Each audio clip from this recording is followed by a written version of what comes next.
Welcome to my channel, Satwat Academy for Special Needs Children.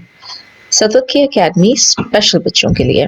Toilet training, severe children and teens, part 2. Watch part 1 prior to this video. This is part 2. अब scheduling पे आ जाते हैं. Scheduling यानी जब initially आप start कर रहे होंगे तो बेइंतहा जरूरी है कि वंस एटलीस्ट 1 घंटे में 2 दफा आप कोशिश कर लें कि उसे जरूर लेके जाएं. So every 30 minutes. अब उसके लिए चाहे आपको अलार्म लगाना पड़े.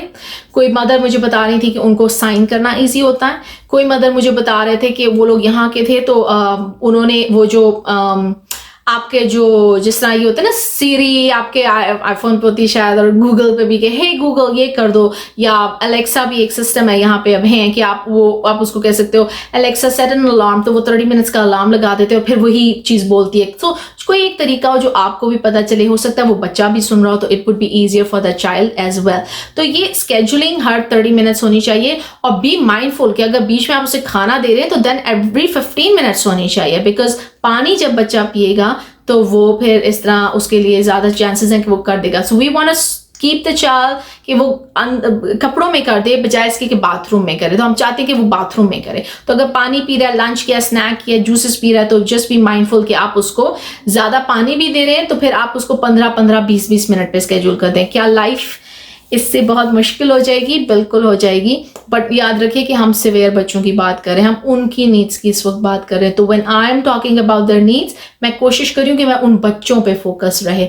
और ज़ाहिर है आपके उसके पे ऊपर मेरा फोकस है, बट इसीलिए कह रहे हैं कि प्रोग्राम तब स्टार्ट करें जब आप इमोशनली रेडी हैं इस प्रोग्राम को स्टार्ट करने के लिए. अच्छा, हमेशा एक साइन, अगर बच्चा नहीं बोल सकता तो एक साइन उसके साथ होना चाहिए, या फिर आप उसको अगर बोल सकता है तो आपने उससे पूछना है do you want to go party और do you want to go to the toilet, use the toilet या जस्ट टॉयलेट. कम से कम लैंग्वेज भी टॉयलेट कह के ही उसको टॉयलेट लेके जाएं जब ले जाने लगे, ताकि उसे भी पता चले. या साइन करके toilet and then you are taking them to the toilet, ताकि जब वो खुद उस स्टेज पे आ जाए, जब वो खुद बता सकता है तो वो भी वही साइन करे या वही लैंग्वेज यूज करे. प्रॉम्प्टिंग क्या होती है कि support. Prompting kind of types in with our supports that we provide to our children. So prompting का सपोर्ट का मतलब ये है कि मैं क्या उसका हाथ पकड़ के टॉयलेट लेके जा रही हूँ, या मैं उसको मुंह से कह रही हूँ और वो टॉयलेट जा सकता है, या वो व्हील चेयर पे है एंड आई एम प्रॉम्प्टिंग के, या वो बैठा हुआ है एंड आई एम प्रॉम्प्टिंग के व्हील चेयर पे बैठो ताकि हम जा रहे हैं. That kind of thing is prompting. So कोशिश करें. लोग कहते हैं मैक्सिमम से स्टार्ट करें, दैट्स ट्रू. मैक्सिमम प्रॉम्प्टिंग से हम स्टार्ट कर सकते हैं इन केस के बच्चे को मैक्सिमम प्रॉम्प्टिंग चाहिए. अगर बच्चे को मैक्सिमम प्रॉम्प्टिंग चाहिए ही नहीं तो आप मिनिमम से स्टार्ट करके देखें.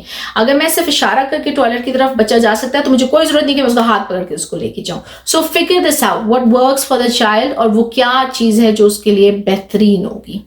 बहुत सिवियर चिल्ड्रन जो व्हीलचेयर बाउंड होते हैं, ऑब्वियसली हम उनके साथ कोशिश कर रहे होते हैं कि पहले वो अपनी व्हील चेयर के साथ बाथरूम जाना शुरू करें. अगेन उनके एक्सेसिबिलिटी की मैं बात कर चुकी हूँ कि you have to figure out कि उनके रास्ते में वो क्या मसाइल हैं जो हम हटा सकते हैं चीज़ें, clear path to that bathroom, और फिर हम वहाँ पे उन्हें असिस्ट करें. अगर वो बाथरूम तक जा भी सकते हैं तो that would be an amazing thing, और फिर हम असिस्ट करके एक आध स्टेप्स करा दें और फिर इंडिपेंडेंस की तरफ जाना शुरू करें. आखिरी चीज बट नॉट द लीस्ट, जब वो बच्चा एक स्टेप कर ले तो गिव देम वर्बल प्रेज. कोई जरूरी नहीं कि आप वहां उसे कुछ खाने कोई दे रहे हैं प्रेज के तौर पे या रिवॉर्ड के तौर पे.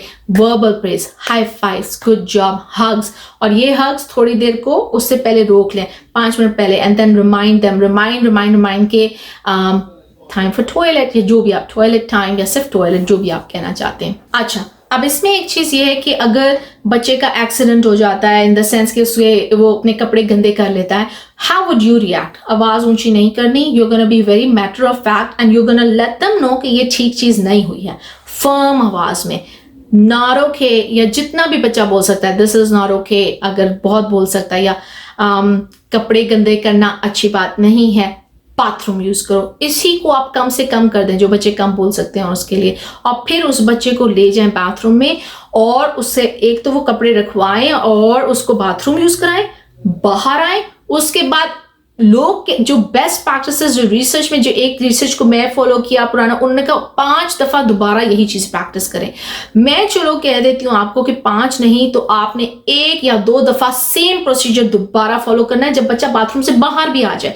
एक्सीडेंट हो गया, वापस बाहर लाए, उसे बिठाया और उससे कहा नाउ विल प्रैक्टिस टॉयलेट लेके गए, किस तरह करना है, गो थ्रू द मोशंस, उसे बैठाए, उसके बाद हाथ धोए, वापस आए, बाहर आए, अगेन स्माइल, से good job, one more time, last time, और ये कह के दोबारा प्रैक्टिस कराएं. इट्स हार्ड, बच्चे को शुरू में मुश्किल लगेगा, but they will get the idea कि मैंने वो किया था तो मुझे 2 दफा एक्स्ट्रा करना पड़ा अल्टीमेटली, राइट. और जितने कम से कम प्रॉम्प्ट दे सकते हैं, ये नहीं कि मैं बोले ही चले जा रही हूँ, तुमने ये क्या किया है, चलो अब उठो, अब खड़े हो, अब उधर जाओ, अब ये करो.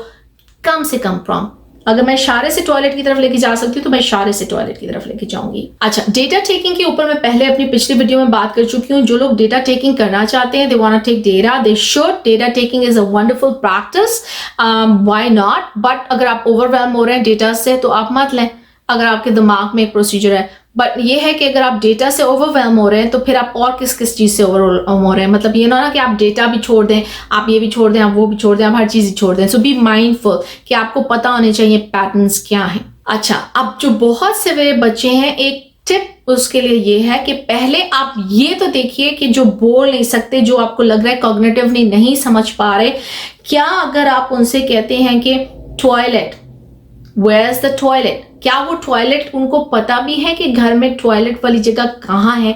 क्या वो घर के किसी कोने से भी टॉयलेट वॉक करके जा सकते हैं, चाहे किचन से या नहीं?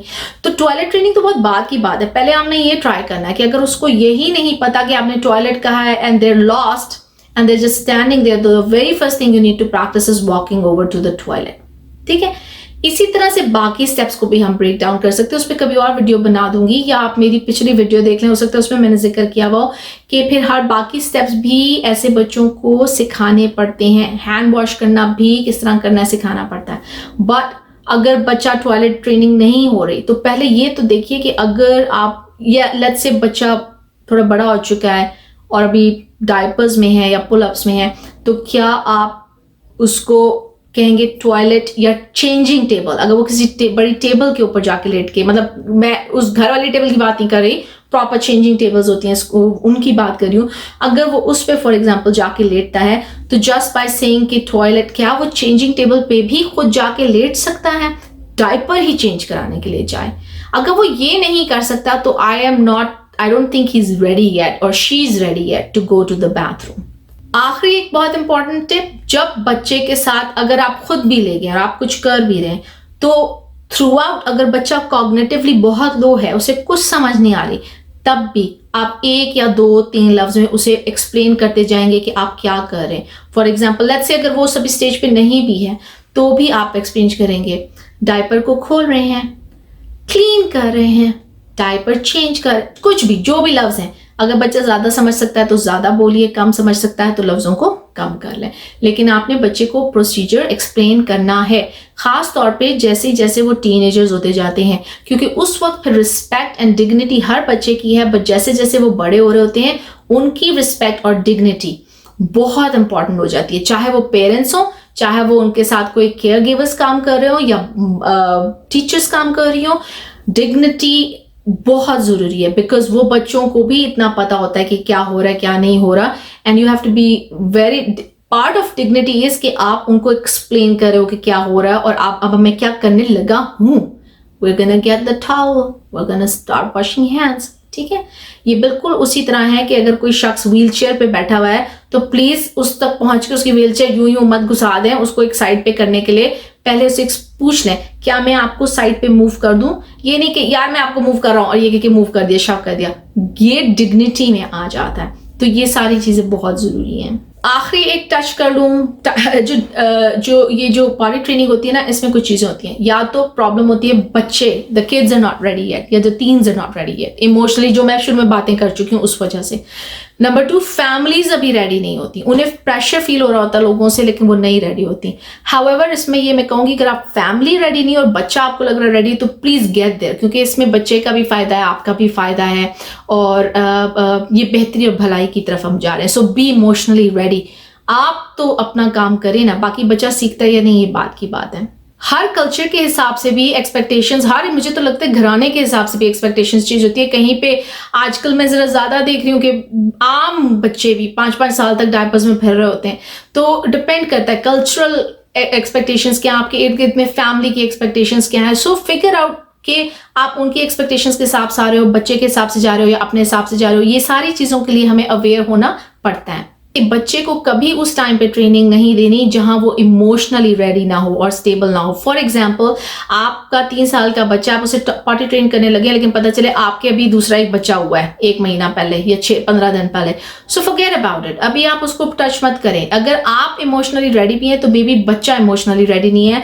दे are going through something difficult in their life, there is an addition to the family and they wouldn't want to deal with it. उनके इमोशंस ऑलरेडी हाई हैं, या कोई चैलेंजेस हैं, या आपने घर चेंज किया लेट्स से, या पेरेंट्स में से एक की ट्रांसफर हो गई है कहीं, आई डोंट नो, कोई कहीं चले गए हैं, अम्मा अब्बा में से कोई मिसिंग है, या इन द सेंस कि मिसिंग इन द सेंस कि वो अपने कहीं और गए हुए हैं 15-20 दिन को। सो इन टाइमिंग्स पे बच्चों को ना छेड़े। Life has to be stable for the child. और फिर उसके बाद वो जो मैंने कहा continuity of treatment, that is vital, very important. तो चलिए, होपफुली ये चीज़ें आपको हेल्प की होंगी। ये थोड़ा सा सिवियर उनके लिए है। अगर आप प्रोसीजर सीखना चाहते हैं तो वो मेरी टॉयलेट ट्रेनिंग की पहली वीडियो में आप देख लीजिए। ये कुछ वो कॉन्सेप्ट्स थे जो हमें सिवियर बच्चों के लिए ध्यान में रखने पड़ते हैं। अच्छा, अब इसमें वेरिएशंस हो सकती हैं। फॉर एग्जांपल, जैसे एक जो थी कोई फैमिली, वो बहुत अरसे से ट्राई कर रहे थे कि वो बच्चे को आवाज़ दें, वो जाए, और वो बच्चा से पहले स्टेप पे फंस गया। फॉर एग्जांपल कि मैं बाथरूम नहीं जा सकता, इस स्टेप पे बाकी चीज़ें कर लेता है। तो उस पॉइंट पे आपको फिगर आउट करना है कि जैसे अगर आप उसे प्रॉम्प्ट कर रहे हो, आवाज़ दे रहे हो, बाथरूम चले, सिर्फ उसी वक्त वो जाता है जब बाथरूम, तो what are some of the other things we can do. एक बहुत अच्छा जो जिससे उस फैमिली के लिए माइट वर्क, अभी तो हम उसको ट्राई करें, बट माइट वर्क इज कि लाइट्स का concept. Maybe there is a light, एक होती है लाइट के कुछ फोन्स होते हैं जिसमें जब कॉल्स आती है तो उसमें वो फ्लैशिंग लाइट्स होती है। अब ये ना हो कि बच्चे को एपिलेप्सी सीजर्स का प्रॉब्लम हो और इस तरह की लाइट्स हो, but what signal can you give a child where he और she will become aware of their surroundings के ओ ये फ्लैश कर रही है लाइट, तो मैं अब इस वक्त ये बाथरूम का टाइम है, राइट। मे बी बाहर से पेरेंट्स ने कोई लाइट ऐसी है स्विच ऑन और ऑफ कर सकते हैं जो कि बोले बगैर बच्चा जा सकता हो। क्या ऐसी साउंड्स है, maybe there is a sound और an alarm, a special alarm that can ring अगर बच्चा बड़ा टीनेजर है और फोन वोन है या समथिंग लाइक दैट, राइट। और एक खास टाइम पे कोई सॉन्ग प्ले कर सकते हैं, पार्टी टाइम का या कुछ। तो ये अब आपने देखनी है चीजें।